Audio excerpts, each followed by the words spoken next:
Dhule Nardana बाबडे MIDC अंतर्गत उद्योजकांची खासदार डॉक्टर शोभाताई बच्चाव यांच्या उपस्थितीत बैठक संपन्न। याबाबत वृत्त असे की आज दिनांक 22 जून 2025 रोजी सकाळी 10 वाजता धुळे शहरातील व्यापारी महासंघ कार्यालय या ठिकाणी खासदार डॉक्टर शोभाताई बच्चाव यांच्या उपस्थितीत धुळे नरडाणा बाबडे येथील एमआयडीसी अंतर्गत येणाऱ्या उद्योजकांची आढावा बैठक घेण्यात आली। या बैठकीत प्रामुख्याने खासदार डॉक्टर शोभाताई बच्चाव, डॉक्टर दिनेशजी बच्चाव, शिंदे साहेब, त्याचबरोबर व्यापारी महासंघाचे अध्यक्ष नितीन बंग, राजेश अग्रवाल आदी सर्वच व्यापारी महासंघाचे पदाधिकारी, त्याचबरोबर उद्योजक तसेच विविध विभागातील अधिकारी यांच्या उपस्थितीत सदर ही बैठक घेण्यात आली। या बैठकीत प्रामुख्याने या ठिकाणी धुळे नरडाणा बाबडे येथील एमआयडीसी मध्ये येणाऱ्या विविध समस्या संदर्भात या ठिकाणी खासदार डॉक्टर शोभाताई बच्चाव यांनी समस्या जाणून घेतल्या व त्यावर उपाय देखील करणार असून वीज, पथदिवे, रस्ते, ड्रेनेज लाईन अशा विविध समस्या, त्याचबरोबर व्यापाऱ्यांना येणाऱ्या जीएसटीच्या अडचणींसंदर्भात देखील या ठिकाणी विचार विनिमय करण्यात आला। त्यावर उपाययोजना करू, पाठपुरावा करून या ठिकाणी एमआयडीसी कशा पद्धतीने उद्योग व्यवसायात भरभराटी घेईल या उद्देशाने आपण कार्य करू असा देखील विश्वास त्यांनी व्यक्त केला। तर यावेळेस व्यापारी अशोक कोटेचा यांनी देखील या ठिकाणी सर्व व्यापाऱ्यांना पेन्शन लागू करावी अशी देखील मागणी या ठिकाणी केली। तर तो देखील येत्या अधिवेशनात विविध समस्या संदर्भात पाठपुरावा करेल असा विश्वास या ठिकाणी खासदार डॉक्टर शोभाताई बच्चाव यांनी व्यक्त केला। सुद्धा 2000 छोटा व्यापारी कसं काय जिवंत राहील मॅडम? ऑनलाईन मुळे आमचा सर्व व्यापार ठप्प झालाय। जीएसटी आमच्याकडनं वसूल केली जाते। शासन आमच्या नफ्यामध्ये भागीदार आहे, नुकसानीमध्ये जबाबदार आहे। उद्या आमचा व्यापारी जर ऍक्सिडेंट मध्ये मरण पावला तर त्याचा पूर्ण कांगाल रस्त्यावरती येतो। शासन कोणत्या प्रकारे मदत करतं? शासनाची जबाबदारी नाही। शासनाप्रमाणे शेतकरी जर सुपुत्र आहे तर आम्ही काय सौतीचे पुत्र आहोत का? आम्ही सुद्धा कमवते पुत्र आहोत। म्हणून शासनाने आमच्याकरता पेन्शन योजना लागू केली पाहिजे, ही पहिली मागणी।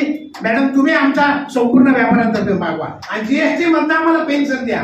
आम्ही दुसरं पेन्शन मागत नाही मॅडम। आम्ही कळकळ करतो, रक्ताचं पाणी करतो, रक्त सुद्धा देतो। थोड्या दिवसापूर्वी धुळे व्यापारी महासंघातर्फे 243 रक्ताच्या बाटल्या दिल्या। कोणी दिल्या? डीमार्ट वाल्यांनी दिल्या, अमेझॉन वाल्यांनी दिल्या। शेवटी व्यापारी हा कामाला येतो आणि व्यापारी हा राज्य शासनाचा, केंद्र शासनाचा कणा आहे। तुम्ही लाडक्या बहिणी म्हणता, मग लाडक्या व्यापाऱ्यांना काय देताय? हा आमचा पहिला प्रश्न आहे। म्हणून हिवाळी अधिवेशनामध्ये या व्यापाऱ्यांच्या समस्या मॅडम तुम्ही आग्रहाने मांडा। व्यापारी पूर्णपणे नेस्तनाबूत होतोय। छोटा व्यापारी काही दिवसानंतर संपूर्णपणे मरून जाणार आहे। एका व्यापाऱ्याच्या वरती जवळजवळ 10 लोक निर्वाह करतात। आज तुमच्याकडे रोजगार नाही, व्यापारी तुम्हाला रोजगार देतोय।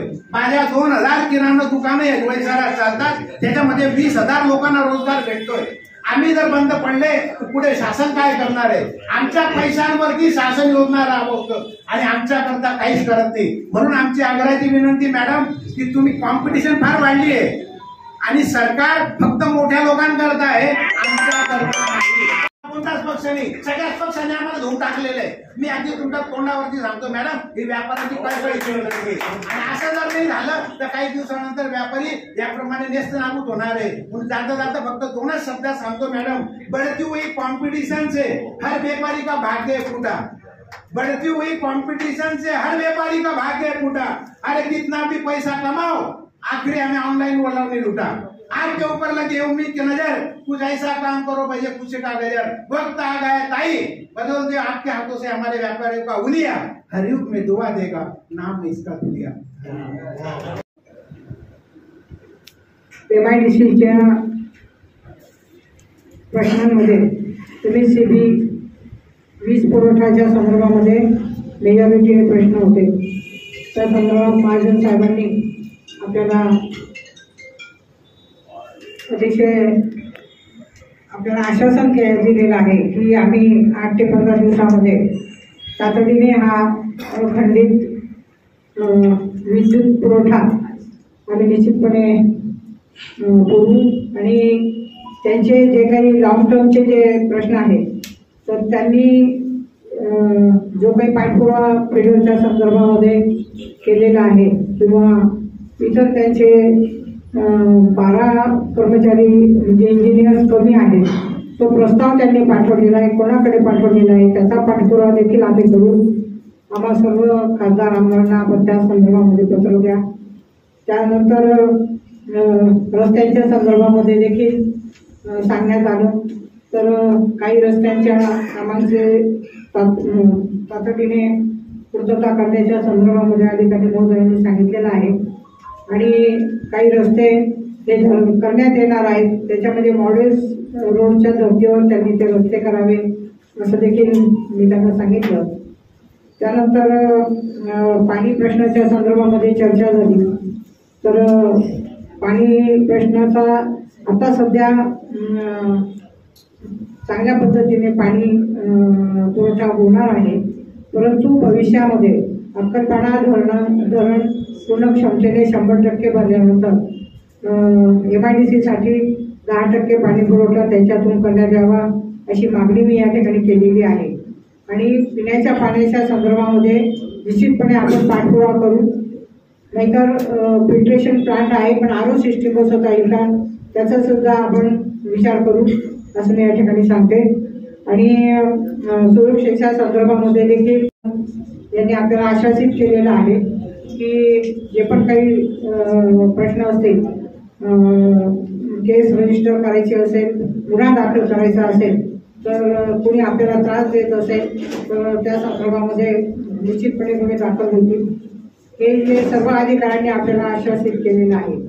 तर त्यांचे नंबर्स आपण घ्यावे आणि त्यांच्या माध्यमातून निश्चितपणे कामं होतील. जर नाही झाले तर आपण मला कधीही माझा फोन 24 तास चालू असतो. कुठलेही प्रश्न असतील तर ते सोडवण्यासाठी मी निश्चित आपल्याला त्या ठिकाणी पाठपुरावा करेल, प्रयत्न करेल. मागण्यात आलेले आहेत. पोलीस स्टेशन स्वतंत्र करण्याच्या संदर्भामध्ये विषय होता, तो देखील आपण मंत्री महोदयांना सांगू. त्याचप्रमाणे उद्योग वाढीसाठी जे काही GSTचा प्रश्न आपण या ठिकाणी सांगितलेला आहे, त्याचप्रमाणे जे काही टॅक्सेसच्या संदर्भामध्ये सांगितलेलं आहे, नॅशनल हायवेचे प्रश्न या ठिकाणी उपस्थित झालेले आहेत. तर त्याची नोंद मी करून घेतलेली आहे. परंतु आपण देखील जर दिलं तर सन्माननीय गडकरी साहेब असतील, संबंधित सेक्रेटरी साहेब असतील, त्या माध्यमातून आपण निश्चित ते प्रश्न सोडवण्यासाठी मदत करू.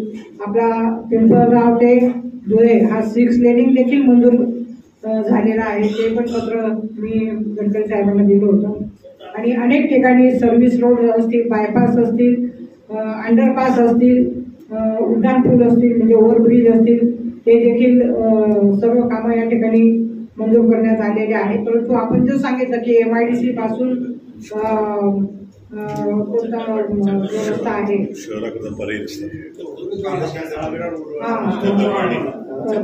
आग्रा रोडला म्हणजे कॅन्सरचा जो रोड आहे, तर त्या संदर्भामध्ये देखील मी या अधिवेशनामध्ये गडकरी साहेबांना निश्चितपणे पत्र देईन.